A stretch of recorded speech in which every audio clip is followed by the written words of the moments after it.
Hello, and welcome to this week's edition of Checks and Balances TV. I'm your host, Matthew J. Rettick, and I'm committed to giving you the truth you need to financially succeed. Each week, we'll review the news, check the facts, and provide balanced insight and unbiased advice to help you make critical financial decisions. So let's get up, get energized, and get going, and see how today's headlines impact your financial future. The holiday shopping season is upon us and began with retailers getting an early gift this year, better than expected retail sales, starting with Thanksgiving weekend.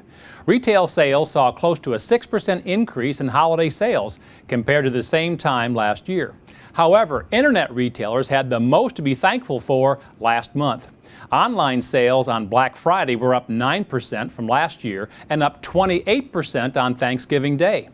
Cyber Monday made history for internet sales as more than $1 billion was spent online, up 16% from the year before.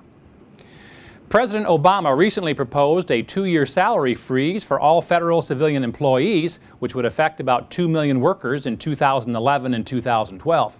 It's projected that this freeze would save approximately $5 billion, which is a very small fraction, though, of our $1.3 trillion annual budget deficit. Further cuts to federal employees' compensation packages are being considered by the White House Deficit Committee, including a 3-year pay freeze for federal civilian employees and a 10% reduction of the workforce by 2020. In addition, a decrease in the government's contributions to federal employees' pensions and a major reform in federal health benefits is also being considered. The president's proposed freeze would require congressional approval before moving forward. Okay, so what's really going on here? Let's check the facts using our checks and balances process. Although internet sales only make up 7% of total retail sales in the U.S. each year, they are growing and expected to increase to 11% this holiday season. With cyber shopping comes the need to pay with plastic. However, credit card shopping can come with some serious drawbacks. Between Thanksgiving and Christmas Eve, 213 million adults are expected to spend an average of $500 each on gifts and decorations, totaling more than $100 billion. The total revolving debt in the U.S. as of the end of last quarter was $814 billion. Of the U.S. households that have credit card debt, the average balance is nearly $16,000 with an average interest rate of 14.5%. As anyone with a credit card is well aware of, if the total balance is not paid off each month, interest begins to accrue. And it's interest on the principal, interest on the previous month's interest, and interest on any fees charged month after month until it's finally paid in full. If left unpaid, these credit card balances can quickly begin to snowball, leaving you with a mountain of credit card debt. As a consequence, credit card debt also impacts many Americans' ability to save for retirement. It's estimated that up to half of all working Americans are no longer saving for retirement.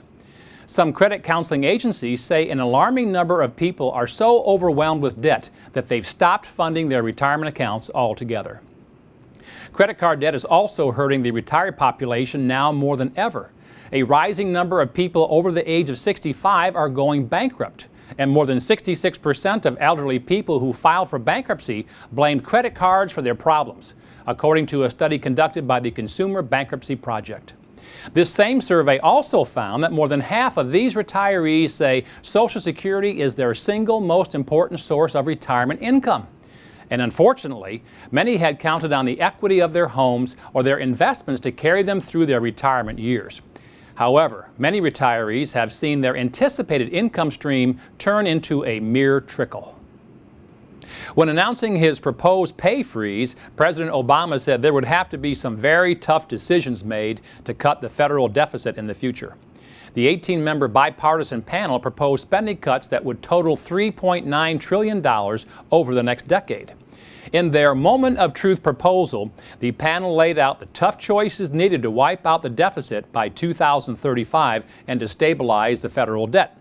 Proposals included eliminating most tax breaks, cutting defense spending, changing or repealing parts of the new health care law, reducing Social Security benefits, and further increasing the retirement age. For federal employees, the report also called on Congress to give the U.S. Postal Service the ability to move to a 5-day delivery schedule, as well as allow federal agencies to offer buyouts for employees over the next 2 years. They also suggested that the federal employees contribute each at least half of the money that goes into their own pension plan rather than just the 7% they contribute right now. This would save the government $4 billion in 2015 and $51 billion through 2020. As a little bit of history, pensions got their start as a promise to those who served their country during times of war, which dates back to the Revolutionary War and the Civil War. In the 19th century, pensions were offered more extensively to state and local government employees, but became most popular during World War II when wage freezes halted increases in workers' pay. It was really a promise to provide benefits in the future, when in theory the company would be better positioned financially. In the private sector, such as the automotive industry, pensions were initially offered to unions to reduce wages and improve companies' profits. Ironically, the sheer number of people that have retired, perhaps at a cost of making less during their working years, to have a guaranteed income in retirement, have made pension fund liabilities so high that some companies, as well as government and state agencies, may have a tough time fulfilling their future financial obligations to all past and current employees. Okay, so you may be asking yourself, well, Matt, what does all this have to do with me? Well, now that we've checked the facts, let's balance this news using our checks and balances process to determine what action you should take today. The best way to shop for holiday gifts this year is with real money, whether it be a debit card or cash. Because once you pay for an item, your financial obligation ends. There is no buying it now and paying for it later with cash. An interesting fact is that discussing credit card debt is still considered highly taboo, according to a survey by creditcards.com last year.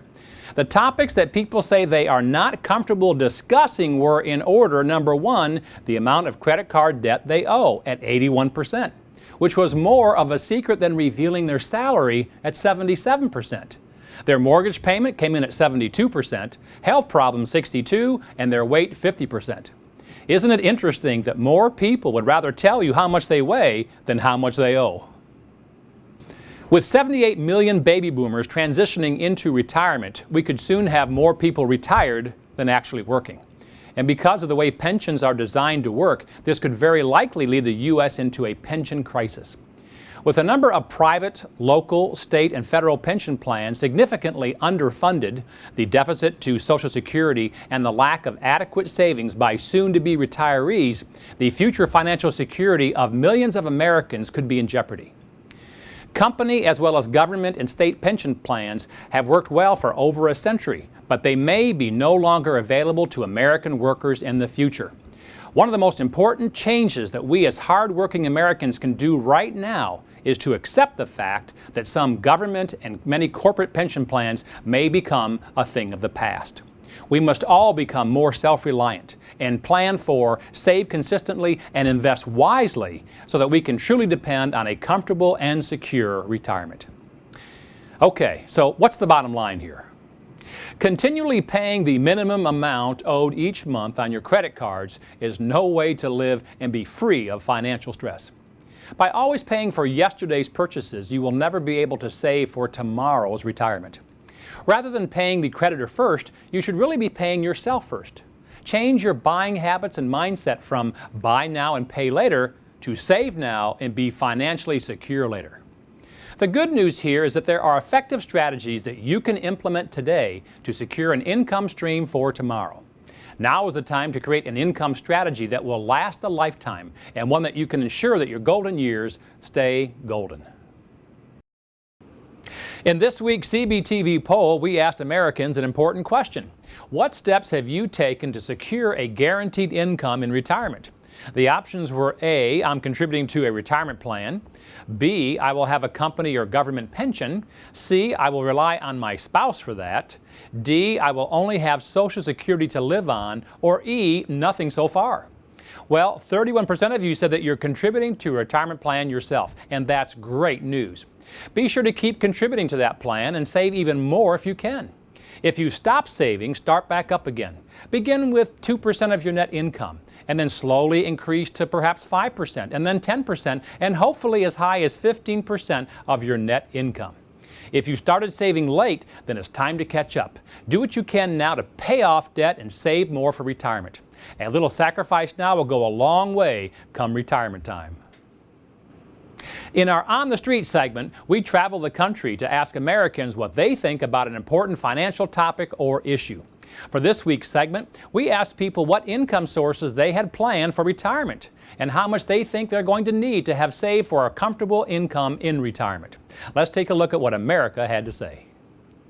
Well, I want to ask you a couple of questions. One is that with Americans living longer today than ever before, the old fear of dying shortly after retirement has been replaced by the fear of outliving our assets. Is that a concern for you and your husband at this time? Oh, I think that's a concern for everyone, every American, even regardless of your income, yeah. What sources of income will you and your husband depend on in retirement? Do you know yet? Mainly his retirement as a Teamster and 401k would be the income. Any Social Security? Oh, and Social Security, yes, absolutely, if it's there. Are you or your wife receiving Social Security benefits? Yes, I get Social Security too. And does she receive Social Security Yes, also? yes. Okay. She gets disability.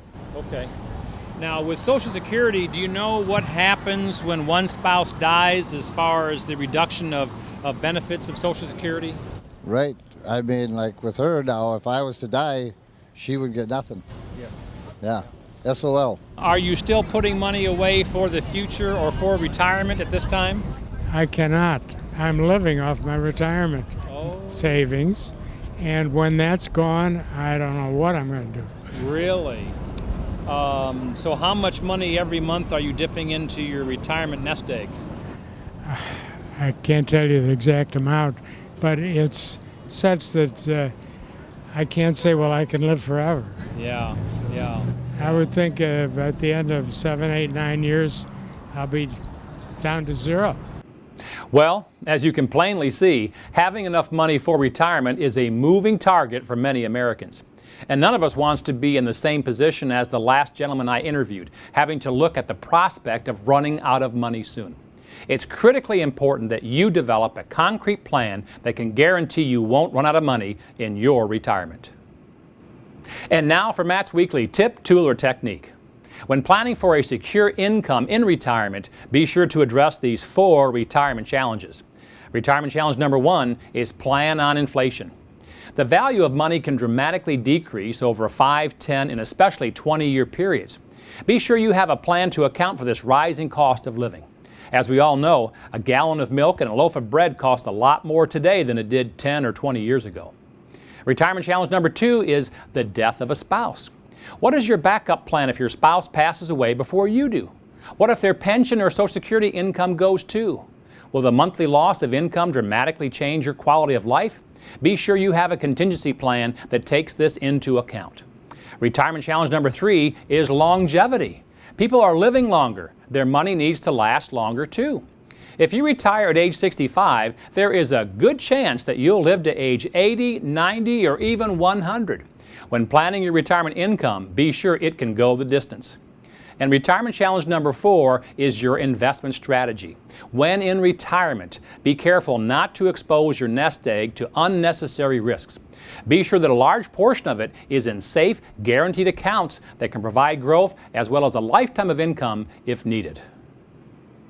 Now is the time to realize that neither the government nor your employer is solely responsible for your retirement. You are. You must make a commitment to being the driving force behind creating the quality of life you want in retirement.